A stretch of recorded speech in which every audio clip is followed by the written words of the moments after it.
If you want to understand ecology, then it's necessary to understand evolution. And one of the, perhaps the biggest misconception about evolution is that it's all about competition. Maybe competition is easier for people to understand than cooperation, sadly. Or maybe it's just a product of our contemporary culture that we focus more on competition than on cooperation. But in fact, cooperation, or what appears to be cooperation, is not only an important product of evolution, but perhaps the most important product. My name is Nick Stowe. I'm an ecologist, and this is the Ecology of the Ottawa Valley.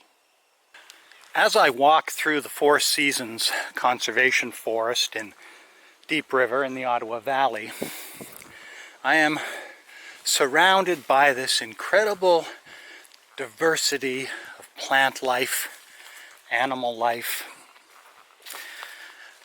Plants and animals have been incredibly successful. And a lot of that success is due to the complexity of the cells of which they are made up.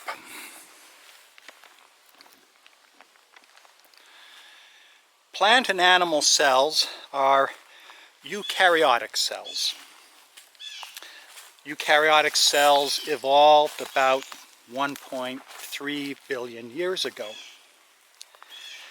And their success, the success of plant and animals, is due to cooperative relationships, symbiotic relationships that evolved and which have made them incredibly complex, but also incredibly efficient in the way that they function.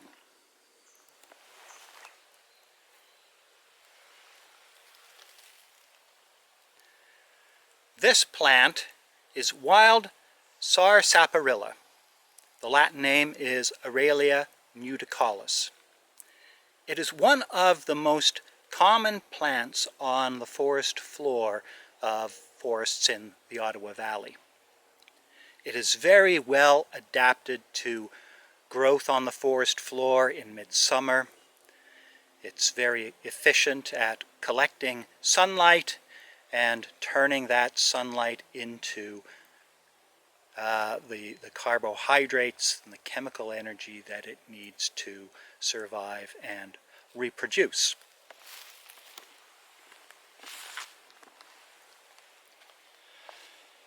The chlorophyll that Aurelia nudicalis uses for photosynthesis is found in small organelles within the plant cells.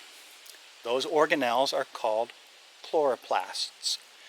And those chloroplasts are a fabulous example of cooperative evolution, not competitive evolution. Chloroplasts have their own DNA. Even though they are located within the larger host cell that has its own DNA, chloroplasts also have DNA. And unlike the DNA of the host cell, which is organized into chromosomes, the DNA of chloroplasts is organized in a circle, like bacteria. That is because chloroplasts almost certainly originated as a symbiotic, a parasitic bacterium that entered the plant cell. There are bacteria today that can enter into and survive in eukaryotic cells.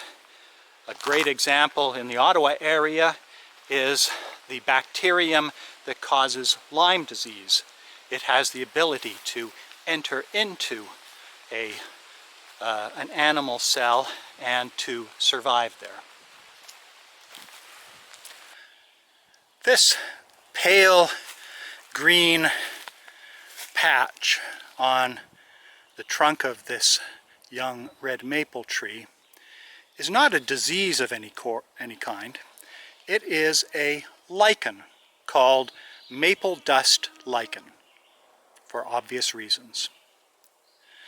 Lichens are an example of a mutualistic relationship between photosynthetic algae, either green algae or blue-green algae, and a fungus. This perhaps is how chloroplasts evolved. At some point, a photosynthetic bacterium moved into the cell of another organism, and it enjoyed the protection of that organism. Perhaps it was protection from desiccation, from drying out, and in return it provided that organism, that larger cell, with carbohydrates. Over tens and hundreds of million years, that mutualistic relationship between the photosynthetic bacterium and the host plant continued to evolve to become more efficient. The bacterium gradually lost the ability to survive outside the host cell. The host cell became entirely dependent upon that bacterium, and so we had the evolution, the origin of contemporary chloroplasts. We see a very similar situation with mitochondria. Mitochondria exist in all eukaryotic cells, in all plant and animal cells. They are called the power plants of the cells. They are the site at which food energy is converted into more functional forms of chemical energy for the cells to use. And they work very much like a small factory. All of the components that are required for the conversion of that food energy into more usable food chemical energy is packed in one place so they can function very efficiently. And like chloroplasts, mitochondria have a circular DNA like bacteria, and so it's believed that they too originated as symbiotic, perhaps parasitic bacteria, but through millions of years of evolution developed into a mutualistic relationship with the host cell.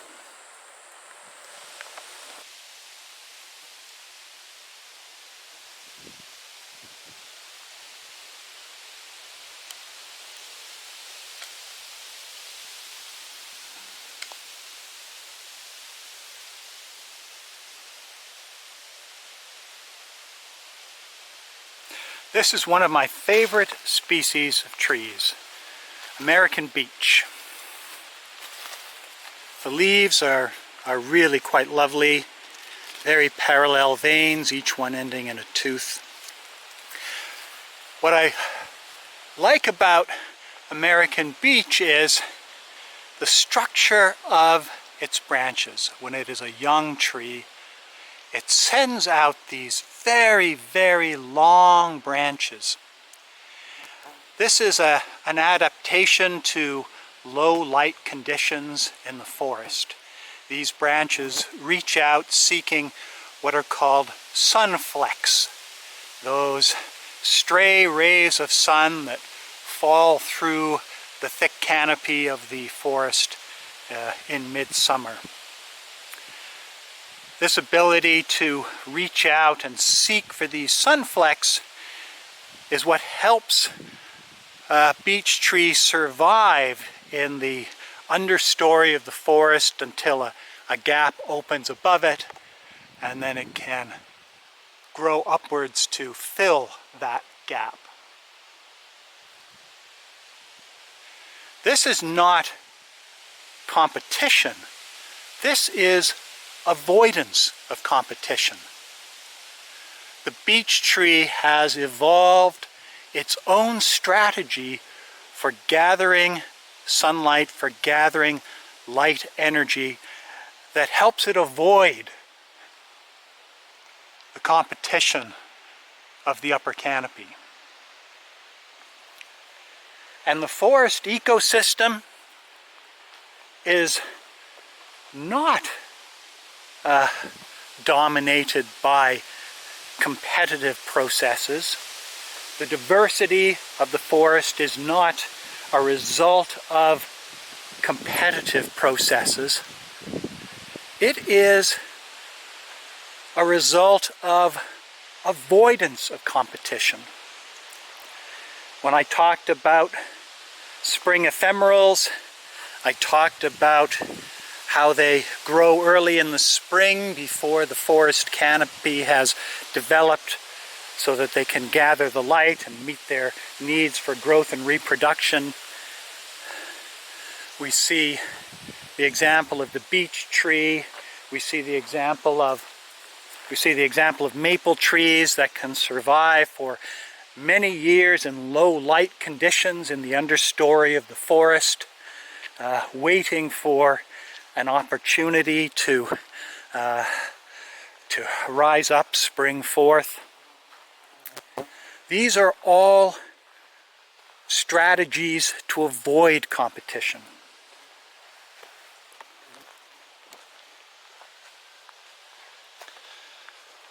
The myth that evolution is all about competition has been taken to extremes in the social sciences and in politics.